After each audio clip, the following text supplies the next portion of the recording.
check it with our files. Kasi di ba may lumalabas na sinasabi na siya ay si Gu Wa Ping E. Lin. So we check kung meron ganung pangalan and fingerprint cards, lumabas meron. And we, ayun nga, kinompare yun with the fingerprints of Alice Guo. Ayun, nakita namin na galing sa iisang tao yung impression na yun. Napatunayan natin nga na si Guo Wa Ping Ilin and Alice Guo Ilial are one.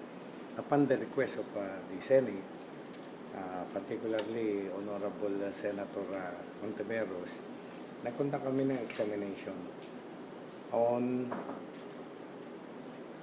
the fingerprint impression of one Guo Wa Ping Lin. When she applied for NBI clearance on March 28, 2006. And we compared that fingerprint impression on the fingerprint card of one Guo Alice Ilial.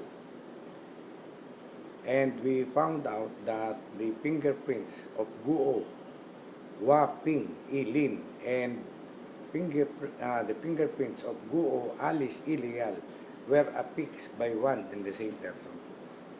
So, iisang tao lamang yun. Alam mo, ang fingerprint, no two person, even twins, have the same fingerprints. No? Conclusive yan.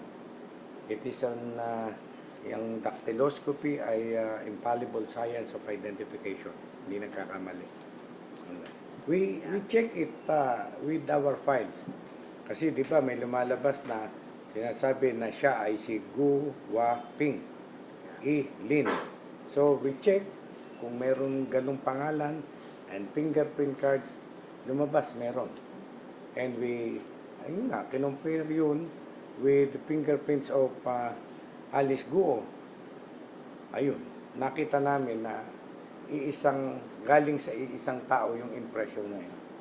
Napatunayan natin nga na si Guo Wa Ping Ilin and Alice Guo Ilial are one and the same person.